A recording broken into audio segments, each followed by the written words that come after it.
मित्रों नमस्कार। आपका आपके YouTube चैनल भारत प्यारा जग में न्यारा में स्वागत है। मैं हूँ भीमबली कुंवर। तो इस समय जो चर्चा जोरों पर चल रही है वो है राहुल गांधी, सोरोस और भारत का हित। तो इस पर चर्चा आगे बढ़ाते हुए मैं इस तथ्य की तरफ आप लोगों का ध्यान आकृष्ट करना चाहता हूं कि जब राहुल गांधी ने भारत जोड़ो यात्रा शुरू की थी तो उस यात्रा में एक शख्स शामिल हुआ था जिसका नाम था सलील शेट्टी। सलील शेट्टी का संबंध जॉर्ज सोरोस के ओपन सोसाइटी फाउंडेशन से था। तो यह एक लिंक था। यह लिंक कैसे था? यानी भारत जोड़ो यात्रा में सलील शेट्टी के माध्यम से जॉर्ज सोरोस इंटरेस्ट ले रहा था।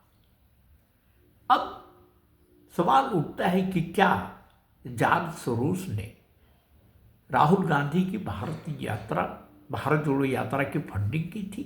यह सवाल है, इसका जवाब तो कांग्रेस को ही देना पड़ेगा।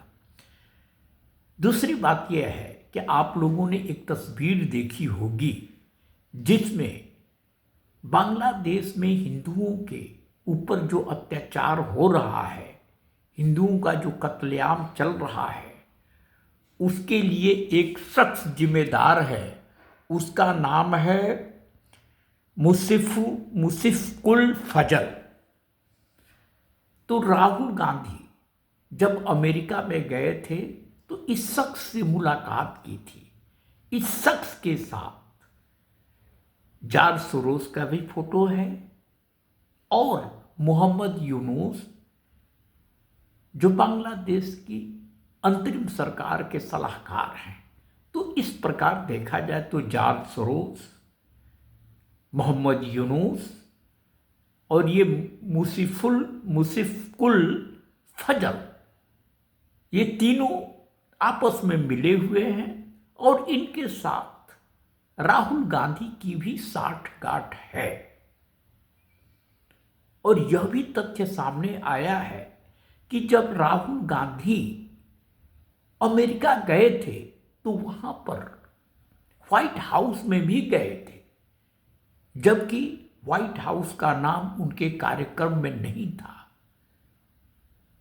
वहां पर जाके उन्होंने कथित तौर पर यही कहा था कि भारत में मोदी सरकार को हटाने के लिए उनकी मदद करनी चाहिए, कांग्रेस की मदद करनी चाहिए। तो देखा जाए तो जिस तरह से बांग्लादेश में शेख हसीना सरकार को अपदस्थ किया गया, उसी तरह का मुहिम अमेरिका में चल रहा था मोदी सरकार को अपदस्थ करने का। और अमेरिका के इशारे पर ही, जॉर्ज सोरोस के इशारे पर ही वो जितने संगठन थे उन्होंने प्लानिंग बना बना के राहुल गांधी को भेजा कि किस तरह से झूठ परोसना है, नैरेटिव सेट करना है जिसका सत्य से कोई मतलब नहीं है, जो भारत के लोगों के भावनाओं पर आधारित है। यह सारा का सारा वहीं से सेट हुआ था। जैसे संविधान को खतरा, जो ओबीसी और शेड्यूल कास्ट शेड्यूल ट्राइब को जो आरक्षण मिला हुआ है वो खत्म हो जाएगा। इस तरह के मुद्दे उठाए गए। ये झूठे नैरेटिव थे। यह भी झूठा नैरेटिव था कि अगर कांग्रेस की सरकार आती है तो युवाओं को इतना पैसा देगी, महिलाओं के खाते में इतना पैसा जमा कर देगी। ये सब छलावा था। लेकिन भारत के सीधे साधे लोग उस छलावे में आ गए। उसका परिणाम ये हुआ कि मोदी को उतनी सफलता नहीं मिली जितनी उनको मिलनी चाहिए थी। कहाँ 400 सीटों का नारा था और मोदी काफी नीचे आके सिमट गए। लेकिन खुशी की बात यह है कि मोदी का तौर तरीका, मोदी उसी गति से चल रहे हैं जो अपने 2 कार्यकाल में चलते रहे हैं।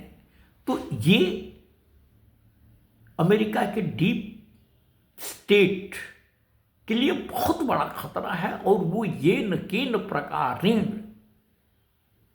मोदी को रोकना चाहता है, भारत की प्रगति को रोकना चाहता है। इसलिए भारत के सभी लोगों को सचेत रहने की जरूरत है।